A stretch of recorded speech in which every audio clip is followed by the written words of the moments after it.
see the world through other people's eyes.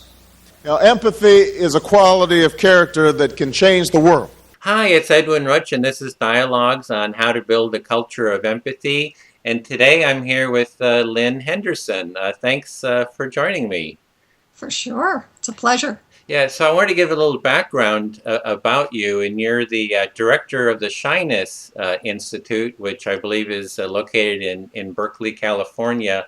And you're also the author of several books about shyness, and the most recent one, I believe, is called Improving Social Confidence and Reducing Shyness Using Compassion-Focused Therapy.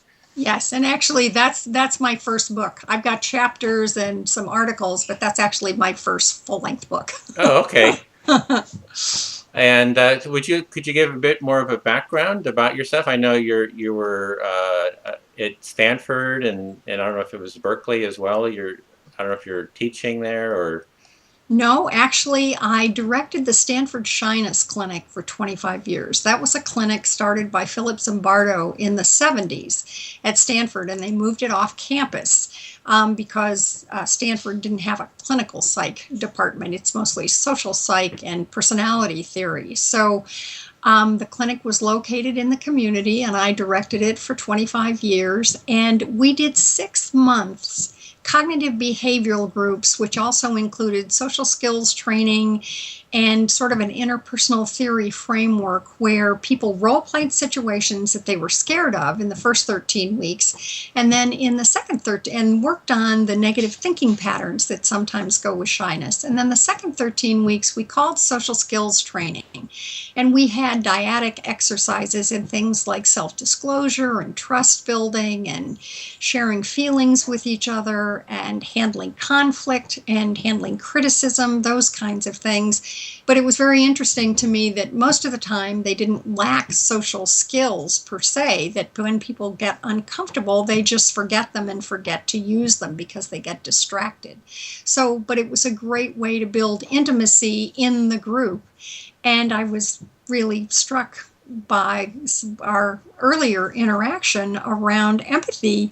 Well, maybe I should wait for that. That's the history. I'll come back to that. Oh, okay. Well, what got you interested in this whole topic of shyness, and I believe it's anxiety as well. Is that right? Uh-huh. Shyness and social anxiety. Sometimes it's called social anxiety disorder.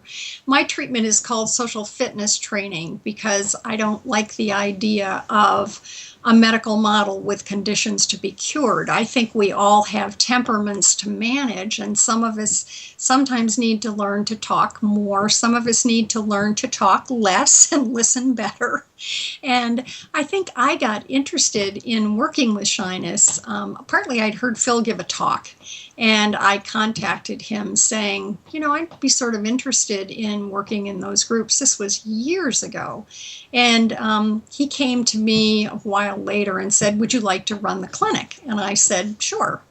And then over time, I've sort of developed the treatment to where it is now. But I was mostly interested because I think if you ask me at one point what one of my most important values is, and probably my most important value is that everyone has a voice. I don't think we can afford to lose any voices, particularly in a democracy. I think all voices need to be heard, and I think sometimes people can learn to speak up more, but again, I think sometimes we can facilitate quieter people having a voice, or people who feel disempowered in one way or another. And of course, the shy label became negative in the last 40 or 50 years. It wasn't before that. And I think as our culture became more and more a self-presentational culture, and if you'll forgive me for saying so, a more narcissistic culture, shyness became negatively stereotyped, which I think is really unfortunate. Because often people who are quieter are very thoughtful and have very important things to say. Sometimes those of us who are more extroverted kind of think things out as we talk. And that's okay, but sometimes I wish I'd reflected a bit more before I jump into something. So I just think that the important thing is that we all work to hear each other's voices. And I think that's why what you're doing is so important in terms of trying to build empathic cultures. So you're saying that inclusion and hearing everyone's voice is important to you. And I'm wondering, how did that become important to you? So personally important to you? Is there something that happened in your own life where you learned something about inclusion and hearing every voice, or were your parents like that? Did they insist on it, or what happened to make that such an important value?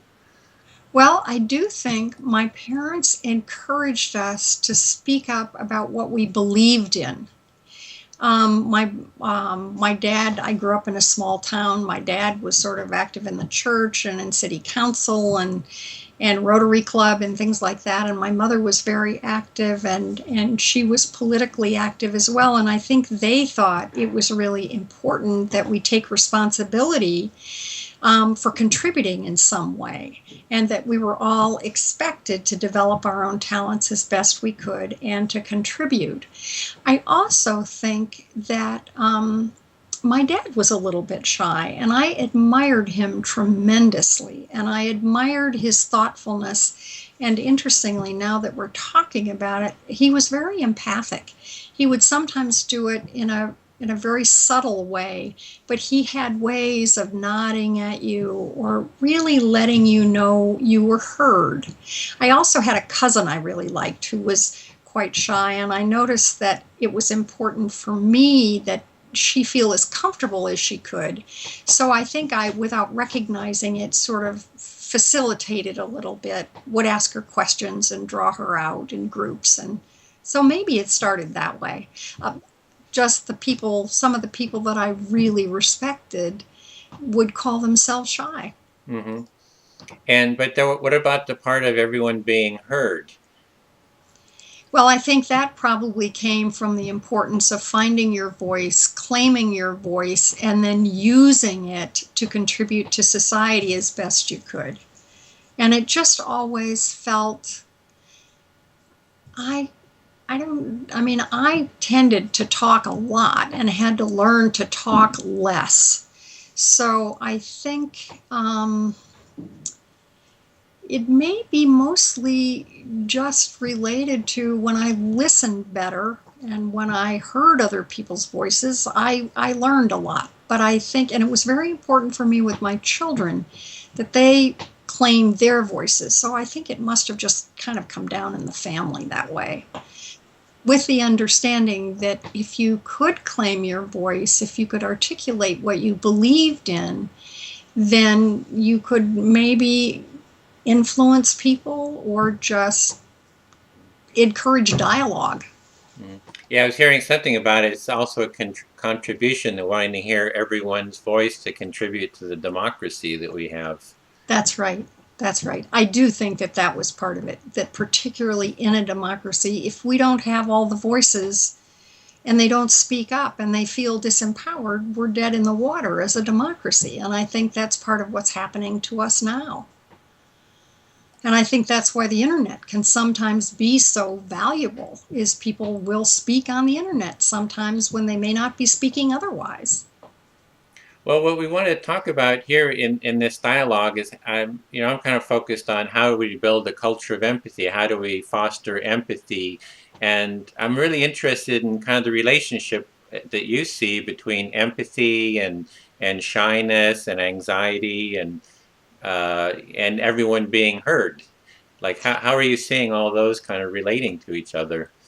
That's a good question. I think what I saw at the Shyness Clinic when people would come into the clinic is that I thought that they would be very quiet, but when they felt accepted and comfortable, they talked like crazy. So, we had an exercise we learned to do the first group. We'd have people come in and we'd say, okay, you're going to have a getting acquainted conversation and we're going to leave the room. So there's going to be nobody watching you. And you could hear the din halfway down the hall. it was as though they were so pleased to talk to other people who also felt shy. And so I realized that we had to create the conditions where people felt free to speak up. And in terms of empathy, I think one of the difficulties is when people get anxious, and particularly when they get socially anxious, they get distracted. And it's hard to be empathic if you're suffering at the same time. It doesn't mean that you don't want to hear someone else if you're anxious. It just means that you're distracted and you're focused often on negative thoughts like, oh my goodness, what if I can't think of something to say? Or what if this person doesn't like me? Or I'm being evaluated? Then we're focused inward and we're distracted. But if there's any way to help people who are feeling anxious feel safe, then their voices can be heard. And one of the things I noticed in the clinic is, particularly when the clients were dealing with each other, they often were very good listeners. Sometimes we'd be doing a role play or somebody would be doing an exercise and I would miss something. And one of the clients would say, well, wait a minute, did you mean such and such right there? And the other person would say, yes, that is what I meant. So when I would have a failure of empathy, one of the clients would pick up and often pick up something that I missed. So what I realized was that naturally they were very empathic. It was only when they were anxious that they were not empathic. Another fascinating thing I learned working with shyness was that sometimes we have trouble feeling empathy toward ourselves. And sometimes that's the hardest thing for people. And that is the people who were feeling shy were sometimes more empathic with each other than they could be with themselves. So what I realized was that the more they listened to each other and the more they heard each other listen to them, the more self-empathic people also became. And I think there's sort of an upward spiral that happens, that the more empathic I can be toward you, the better I can hear you, the better I can hear myself. The better I can hear myself, again, the better I can hear you. It's almost like the more and more facets we can both discover about what it is to be human. And to me, that's the most satisfying dialogue in the world. Do you see what I see? If I have this thought, do you have a similar thought or a different thought? I mean, that's really exciting. Well, it sounds almost like you're saying that for shyness, that empathy is almost like an antidote to it, or the way out of that, to create. I mean, I call it a culture of empathy, an environment where empathy can Yes. flourish Yes. from all points of view. That is actually the way forward within. If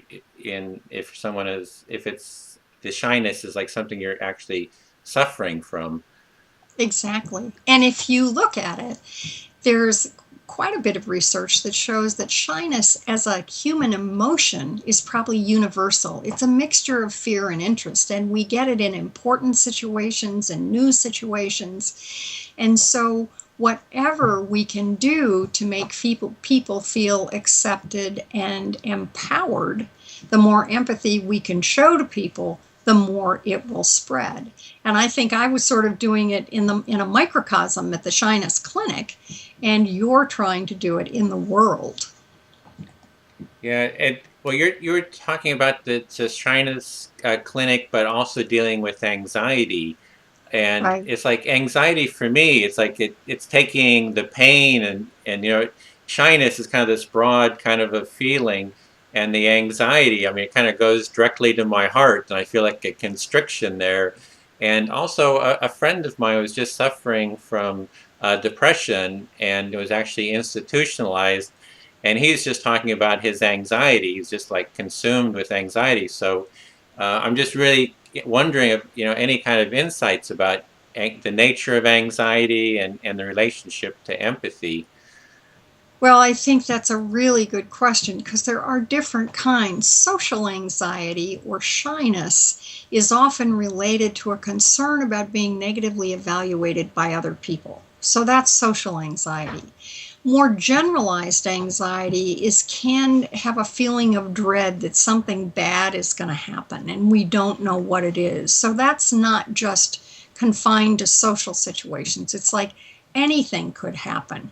That's a more generalized anxiety. I think physiologically they're sometimes experienced similarly in terms of, in the acute phase, there can be, your heart can race, or you feel like your throat is constricted and maybe you feel slightly nauseated.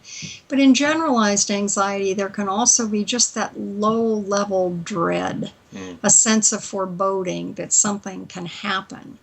And then in depression, you sometimes get anxiety will sometimes go along with depression. It's called agitated depression, where you get a mix of feeling really down and hopeless about the world and yourself and the future, but you also feel really anxious and agitated about it. And it's just a terribly uncomfortable feeling. Does that clarify the Yeah, I think that distinctions a that's really, little? yeah, that's helping me a lot. And in terms of the relationship to empathy with the more difficult anxiety, the dread and depression, have you Mm-hmm. thought about that relationship of empathy and how the relationship to those Oh, situations? yes.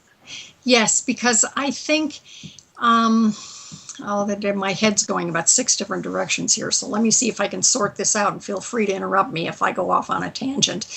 But I think when somebody listens to us in a very empathic way and we can just give voice to our fears, somebody will say, "Gosh, what are you upset about?" And you'll say, "Well, I'm just really anxious. I don't even know what I'm anxious about." Well, what do you think it might be? Well, gosh, I guess I'm a little bit worried about this talk I have to give, or, things have been kind of stressful at work, and there's kind of tension in my relationship. And as soon as I can start to get a little more specific about what I'm afraid of, my general anxiety will come down a bit because it's kind of specific then. So just your listening to me, say, in an empathic way can help reduce my anxiety. There's also a brand of therapy called acceptance and commitment therapy, where instead of trying to change our emotions, we actually accept the way we feel, and we really focus on our values and what we want to contribute and do in the world. So we take valued action, accepting our anxiety, accepting our depression, accepting whatever negative feelings we have. And paradoxically, in that acceptance and doing what you want to do in the face of being afraid, your anxiety lessens over time. And that's what I saw in the groups. People would role play situations that they were scared of and say, we called it your SUDS level, your subjective units of distress scale, on a scale of 0 to 100. Somebody might be role playing a conversation with their boss, or maybe they were asking somebody for a date, or maybe they were trying to handle a conflict in an important relationship.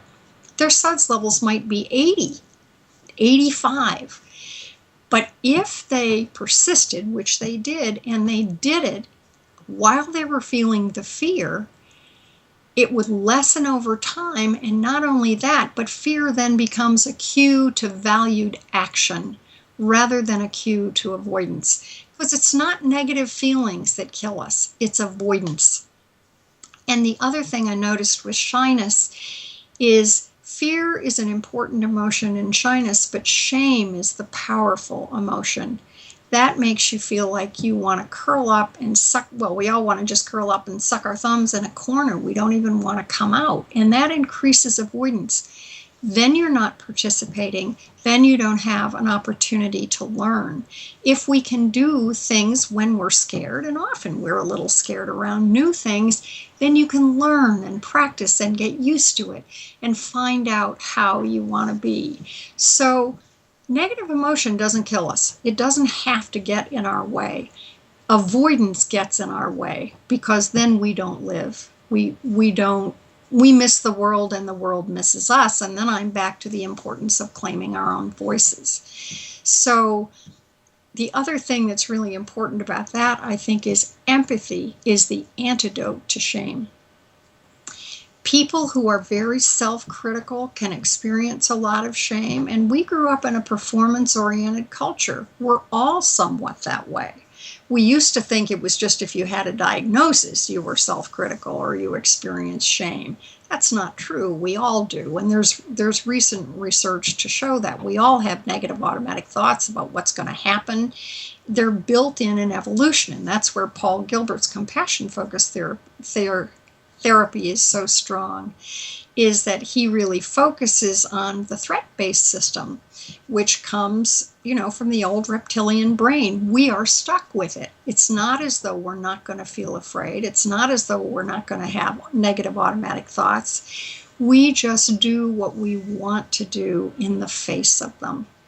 And the more compassion we can add to the empathy, and compassion just simply adds the wish to alleviate suffering in your other people and yourself. That's the antidote to really painful feelings, because if somebody accepts you, feels empathy toward you, feels like they accept you unconditionally, over time, shame lessens. And you can do that with yourself. And there are empathy or imagery exercises that focus on empathy and compassion toward the self that are in my Shyness compassion focused therapy book and in other compassion focused therapy books, where you just build this image of either a nurturing other person who's very empathic and understanding and compassionate toward you, or you can also build a self-image like that you can use to help you when you're scared of doing things. One of the interesting things about that, though, we discovered with shyness and depression, and I think it's probably also part of the human condition, is we can be a little bit afraid of compassion, particularly in our culture, because we're afraid if we feel too compassionate toward ourselves, maybe we won't keep our standards up. Maybe we won't push ourselves as hard as we need to. That's not really the way it works. It's like with a secure child. The more secure a child feels, the more they'll explore, the more they'll stick at hard problems, because if they don't know something, they won't assume that it means that there's something wrong with them. They'll assume it's a hard problem and they have to stick with it because they believe in themselves and accept themselves. And I think that's where empathy can be so powerful with people. And of course, if you give it to yourself, if you give it to other people, and then our groups just build in doing that, I think we can change the world in the long run. And I think we do it the way Eleanor Ostrom suggested, like handling the problems of the commons and finding ways to regulate so that we can all share. I think we can find ways to regulate so that we can all be empathic with each other. And then I think it even reduces the need to have to police things so much, because if I'm empathic, I may want something for myself, but I also want to protect your interests because I know how you feel about something, and you do the same with me. Well, to me, that could be the best of all possible worlds. And I think in one of the things, a question you'd asked me earlier, and I was so impressed with the monks on Myanmar during their nonviolent revolution, is they did nothing to harm other people, no matter what happened to them. And to me, that's one of the strengths. Well, I like Buddhist thought for that reason. I think there are probably many nonviolent philosophies. But I think the more empathy and compassion we have, the more we can do that. And maybe eventually we can stop wars. We can solve problems before they get to that point. Yeah, well, that's really that's kind of the conclusion I've come to as well, is that we really need like a culture of empathy, where that empathy is a very conscious value for society. And we need to look at what can we consciously, explicitly do to foster empathy. And it looks like you have a whole series of almost like a curriculum of activities that you can do that will nurture empathic connection with Mm-hmm. people. Yeah, that's the kind of thing we use, trust building exercises. And there's one really fun one called perception checks. You're probably familiar with that. Is that if you're really listening to someone else, you're trying to be as empathic as you can be, but sometimes just to be able to check something out. When you said this, I thought you meant that, but is Mm. that accurate? Is that what you really intended? Did I hear you accurately? I think that kind of technique is so powerful, particularly if we're in situations where conflict is involved or we're kind of scared, because then we're kind of hyper vigilant for the negative and you can just miss the positive. Yeah, so it's like checking. Well, this kind of brings in a little bit about what you see as the definition of empathy. There's even among the academics, I hear a lot of different ways that the word is used, and typically empathy is defined as used through the metaphor of looking through someone else's eyes and standing in someone else's shoes.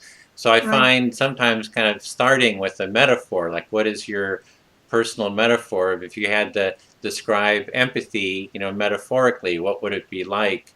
And I can just say for myself, empathy is like a cornucopia in the sense that it kind of it opens me to this richness of experience and feelings and emotions from others, and right. enriches my life. That's a great way to say it. That's a great way to say it. And I like the cornucopia idea because you get such diversity and richness. You just, because people say things that you don't expect or you haven't thought of yourself. So we're looking for your metaphor, if you have one that comes to you that's your own. You can't use the standing in someone else's shoes because that one's already used. Right. Well, you asked me that question, and I hadn't really thought about my own metaphor for it before. And I'm going to try to remember what I said. I think it was kind of standing behind somebody's eyes and looking at the world with them while standing in front of them, accepting them unconditionally. For me, it's got that kind of mix of really trying to see the world through their eyes and at the same time holding them in as compassionate an embrace as I can so that they feel safe to come out. Uh-huh. So that you're kind of present with them, as well as there's like a warmth and a care Right. with them. Mm-hmm. Mhm. And do you have like a broader definition? Like how are you using the word empathy? Well, I think I've always thought of it, mostly in terms of having both a cognitive and an emotional component. And, standing in the shoes of somebody else is a good way to say it. But I think, the cognitive part is really trying to take somebody's perspective. Like, Mm-hmm. I've never been, say, a physicist, and I'm trying to understand that point of view. I'm really going to have to make some cognitive effort to do that. If somebody is crying over a lost child, that's universal. So I'm probably not going to have trouble just emotionally connecting with that. And I think it's both emotional and intellectual. But I think, I'm studying compassion because, again, I think what I want to add to that is that seeing suffering, you want to relieve it. And I think you can't feel compassion if you don't feel empathy. If you can't really feel what somebody else is feeling or join them in what they're experiencing, it's hard to feel compassion for Mm-hmm. them and want to relieve their suffering. So empathy is key. Mm-hmm. It's kind of like a first step then Mm-hmm. towards compassion. Mm-hmm. Yeah. Well, I have I've been working on this a while, asking a lot of people about the, definitions of empathy. And I've put together like a four parts to it, which I see as the first part is self-empathy. And I think you spoke to that, the Mm-hmm. self-empathy, the awareness of what's going on inside yourself, Mm-hmm. and kind of aware with the, kind of a sensory awareness, feeling what's going on inside, what fear or joys or stresses, strains, Right. creativities inside. Then the other part is the mirrored empathy, where through mirror neurons, we actually, the other people are, if we see an action and or do the action, the same neurons fire within ourselves. Yes, yes, isn't that wonderful? So as I see you laughing, and your face light up about that, that I Yeah, feel that lighting up within yeah, myself. yeah. So that's kind of like the mirrored empathy through mirror neurons. Mm-hmm. And sometimes it's called affective or emotional contagion, kind of in that area. The Yep. third part is is I would call it imaginative empathy or the perspective taking or cognitive empathy, where we can actually know the history of someone and imagine what it's like to, like you're Yeah. saying, the physicist. Well, the physicist, what would be theirs? What would Mm-hmm. be have been their broader experience? And then the fourth part would be empathic action. That as we connect with someone deeply and see each other's common humanity, that it's almost like we're wired to want to contribute to their well-being. Yes. And we see that in conflict resolution, where people are mad at each other, they start empathizing through the process, and then at the end they're actually wanting to contribute and to each other's welfare, and kind of negotiate how they're going to move forward in their life. So Yeah. that's like the basic framework that I'm using. And then I know your book is about compassion, using compassion. So for me, it's compassion is kind of that process directed towards pain and suffering, Mm-hmm. Yeah. and it's kind of a very similar process. There's like Yeah. self-compassion, mirrored compassion, cognitive compassion, and compassionate action. Yes. And I'm glad you brought up compassionate action. I think that's so important. And I love that use that you're making of the conflict situation, because I find that so fascinating working with couples sometimes who are struggling, that if the more you can just find out what the other person wants, there are lots of times then things that you can do for them that don't even cost you that much, that you would never have thought of if you couldn't listen enough and hear enough to know what all the factors were that were going on. And I love that about some of the negotiation theories about win-win negotiating, that if you listen long enough to each other, there are many creative solutions to problems that you just never would have thought of had you not done it. Yeah, I've seen that really play out in restorative justice processes. They're all kind of geared towards that, resolving the conflict, creating empathy, and taking that empathic action at the end. Yes, that's a great example. So, what do you see as kind of the opposite then of empathy? I like to kind of have kind of the counterpoint as well. For me, empathy, the opposite would be metaphorically, like being alone in a hot desert with no, just the sand, the Sahara, feeling Mm-hmm. uncomfortable and being alone. So for me, that's the opposite metaphorically. So, how do you see the opposite of Well, I empathy? hadn't thought about that too much until you asked me. I think that the first image that came to my mind was Nazi Germany, where it seemed as though in all the fear, in all the persecution, and everyone being so frightened, empathy just sort of disappeared. I mean, people were treated like cattle, like animals, like without the usual empathy you would have for animals. I mean, to me, it was, and I think wartime can do that, where you've got to distance yourself and shut down enough that empathy is gone. And I think that's our inhumanity to each other happens then.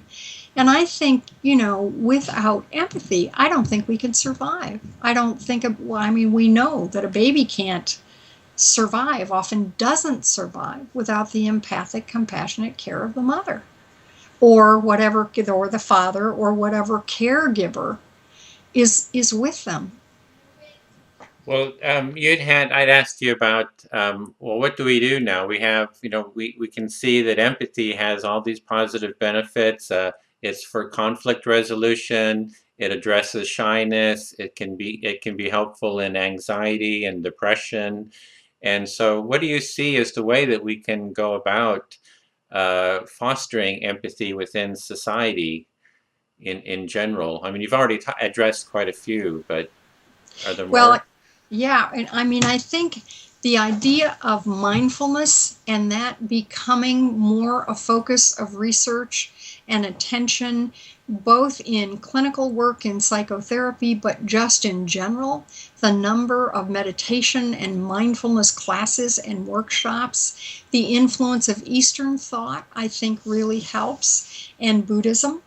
Um, the study of nonviolence and that sort of thing. I think the more that just becomes part of ordinary culture, the better it will be. Because again, it builds the self-awareness, as you were talking about, that you need to have toward your own feelings in order to be able to hear somebody else. Mhm. I do think we need increased research funding for the study of empathy, for the study of mindfulness, for the study of compassion, how they're related to each other, how building a more empathic culture, whether we do demonstration experiments or experiments that show what can happen when you purposefully build in empathy exercises in a community, in a culture. I think we need lots more research to show how that's associated with well-being, because I think we tend to listen to the research and we can just understand more about the phenomenon and more about how to increase it and build on it. Can I just reflect here what I'm hearing? So the first part is Sure. the mindfulness. You feel that we Yeah. need more mindfulness, which is really the ability to connect with ourselves, and it's like that. It's fostering that mindfulness fosters that self empathy, that self connection, that self sensory awareness. Right, exactly. I think that's hugely important. Okay, and then the second part is you feel that there's a need for more, let's say, academic research, that we need to, that the government or the foundations need to like consciously say we want to see how we can foster empathy within society, and we want to support, systematic research in this area. So that Exactly. would be point two. Okay. Right. And then I think because so many people get in or out of therapy throughout their lives, I think increased research on the therapies that are also trying to foster it. Acceptance and commitment therapy is a therapy where, I mentioned it earlier, where you really work to accept your emotions and act on your valued goals at the same time. Paul Gilbert's compassion focused therapy, where you have deliberate imagery exercises and behavioral exercises designed to help you increase compassion and also designed to help you activate the soothing system, which reduces threat so that you can be more empathic and compassionate toward other people. And then those two therapies, and even my social fitness therapy, which I think was designed to, the idea being that you can't work out once a month and be in good physical shape, and you can't work out once a month and be in good social shape. But part of being in good social shape is being able to be with other people in a compassionate, empathic way. Because if you can do it, then you will draw people to you who can also do it. And it's just a much, much better way to live. And then go ahead. Well, let me, yeah, just reflect here, because I'm wanting to go slowly through these and reflect on each of them so that I really get it. Because this is like really important to me, is, kind of the strategies we have for building empathy. I want to make sure that I get each one. So the one that I was hearing there at the end, in a sense, was a bit like creating a curriculum. It's like there's all these all these approaches and all these different fields in therapy. I mean, you've created a lot of different techniques and approaches that we need almost like to bring these together in a systematic curriculum of activities, bringing from reaching into all the different fields.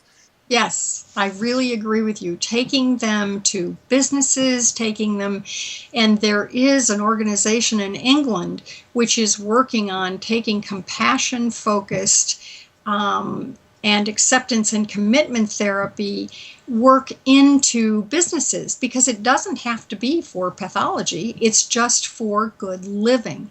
And how do we do that? How do we build empathy in the workplace? I mean, the better we are at hearing each other, the more money corporations are going to make. I mean, there are many, many, many good reasons for bringing these theories and techniques to the workplace and to people in general and into the schools. I mean, I love the programs in the schools now where we now have mindfulness in the schools and elementary school, and the building of empathy and empathy exercises in schools as kids are growing. I really hope that if we could have built-in curriculums that were just part of, or curricula that were just part of each school's curriculum, I think we could reduce bullying. I think we could, because I think the more empathy kids have and the more they're aware of it, again, the more and the more they're aware of their own vulnerability and they don't see that as something to be ashamed of, the more they can help other kids stand up to bullying. The more they're going to be willing to pitch in, the more they're going to be willing to go to the teacher and say, there's something happening on the playground that shouldn't happen. Okay, well, there's kind of like two parts to that, what you're saying. The first part is checking with all the different processes out there that foster empathy, like your Shyness Institute, the processes that you did, bring those together into a clear curriculum. And then the second part is take that curriculum out to all the different social institutions and structures, business, education, any other, the justice system, the political system, and so forth.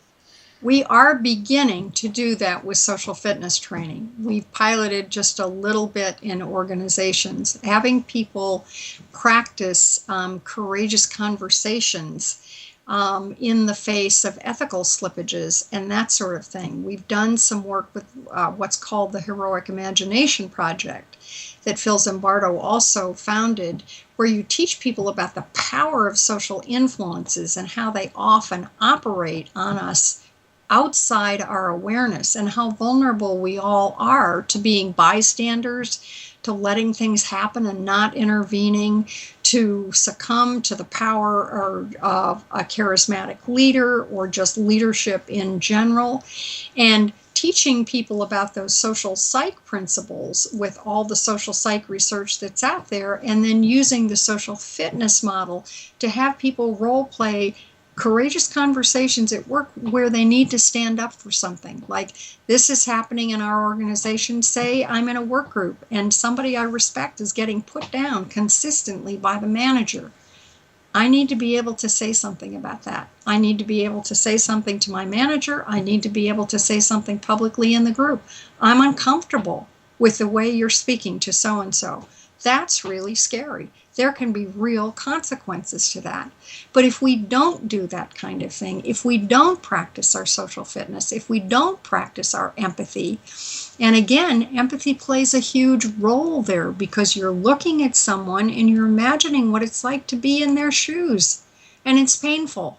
And with compassion, you want to reduce that suffering, so you want to do something. So I think you're right. I think it can go in businesses. I think it can go in schools. I think it can go many places. Well, and we're just beginning to do that with the social fitness model. Well, I was just reflecting what I was hearing you say, so I think it was your idea. Oh, sorry. I never know who they come from after a while. Yeah, so that was, then I also saw you mentioned something about the internet, using technology and the internet for fostering this. That's what I think is wonderful about what you're doing. doing the Skype interviews, talking to people who are experts in their areas, talking to people who've just studied it themselves and want to say something about it, and then disseminating it that way. I just think that's a wonderful way to reach people, because it's free. It's information that's open to everybody. And yes, it's still biased in the sense that people who are poor can't afford computers. We still need to work on that. We need to do things about that. But at least we're reaching a lot more people than we would otherwise. So I think what you're doing is marvelous. Well, yeah, I'm pretty excited about this. Now with Skype, I'm able to connect with experts, like yourself. I mean, you have years and years of experience within shyness and how empathy relates to shyness, and to be able to so easily, connect and have this dialogue, it's just opening up a new world. Yeah, sure. So, are there other strategies then for that come to mind that you'd like feel you I need to cover? think I covered the ones that I'd been thinking about. I think the also via the internet, what people are doing now, ordinary people, to take pictures of bad things that are happening and letting the whole world know about it, to stimulate the empathy of the people who are watching what's happening, and help them maybe donate or contribute or try to change things. And then also what people are doing to show really good things that happen. I think the Greater Good Center in Berkeley focuses on sometimes just disseminating articles on the internet about the really good things that people do for each other. Again, they're often empathy related. Something happens, somebody else comes in to help. That's all based on empathy. And I think there's a wonderful Viktor Frankl quote, and while it doesn't relate so much to empathy per se, I love that business of between the stimulus and the response, there is a space. In that space is our power to choose our response. In our response lies our growth and our freedom. And he was really talking about being in a prison camp in the Holocaust, and how, in spite of all the torture and all the horrible things that happened, people would share their last scrap of bread. That's empathy. That's compassion. So I just think if they can do it there, we can figure out how to do it. Well, the one part for me is like the intention. It's like, how do we kind of get the intention that, and I think that's something I'm kind of standing for, is that we need to be kind of explicit and have the intention that we want a culture of empathy. It's for me, it's just been kind of accepted. Okay, empathy is good or whatever, but no, we need to consciously, explicitly call for transforming society to raise empathy as a primary social value. And how do we get that intention? How do we get that energy and that intention? Yes, because it's got to be followed with behavior. And intention is what's going to get behavior, because it's going to guide us. Yeah. And I think one of the things for intention is that why would we want to do it, is because it feels so good. It solves so many problems. It's like, that's right. Yeah. If you want peace of mind, meditate and practice empathy and compassion. There we go. It's true. And I applaud what you're doing to get that out there. Well, this has been a lot of fun talking about this, and I don't know, maybe I should have focused more on the anxiety and the social, the shyness part, but it's been really a wonderful dialogue, and I just see the importance really of shyness. I might have a little bit of shyness myself, and plenty of anxiety. So. Well, and I think if we're human and alive, we've got both. I don't think there's any way around it. So it was a really pleasurable conversation for me too. It was fun, and it was fun to share the ideas. Okay, well, thank you so much, and I hope we can keep in contact and kind of keep the dialogue going. So that would be great. I'd love that. Okay. I turned the camera on for the last minute just so you can see me wave Okay. goodbye. Okay. Let's see, now I All got right, you. there. Okay. Great. Bye. See the world through other people's eyes. Empathy is a quality of character that can change the world.